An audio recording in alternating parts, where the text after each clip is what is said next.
السلام علیکم ګرانو دوستانو. د کرکټ په اړه مې د نن څو تازه لنډ مهم خبرونه درته چمتو کړي دي.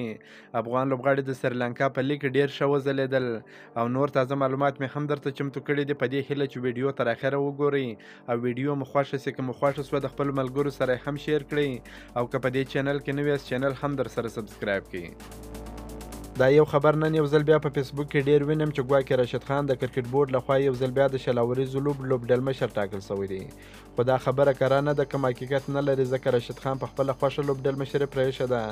راشد خان وایي نه غواړم چې لوبډلمشر سم، د یو عادي لوبغاړي په څېر به د هیواد لپاره لوبېږم. که بیا هم نور معلومات مې ترلاسه کړل حتما به یې له تاسو سره شریکوم.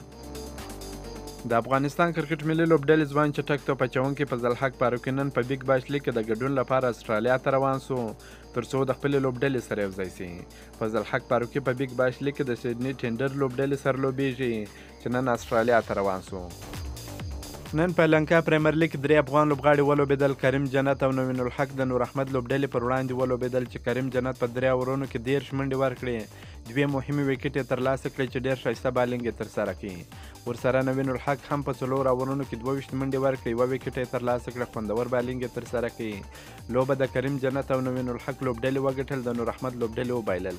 نور احمد بیا د سریلانکا په لیګ کې په 3 اورونو کې 23 منډې ورکړې، 1 ویکټ یې واخیسته. د افغانستان کرکټ ملي لوبډلې ځوان ورو توپ اچوونکی راشد خان تازه د 500 ورځو لوبو د بالرانو په تازه درجه بندۍ کې له 9 مقام څخه 6 مقام ته راغلی دی. ډیر دې ورته مبارک وي د لا ځلېدو په هیله، حتی نور هم وځلیږي. که مو دا ویډیو خوښه سوې در سره لایک کړئ او د خپلو ملګرو سره هم شیر کړئ. که په دې چینل کې نوی یاست چینل هم در سره سبسکرایب کړئ. د نور تازه معلوماتو لپاره هم زموږ سره اوسئ. تر بلې ویډیو پورې د الله په امان.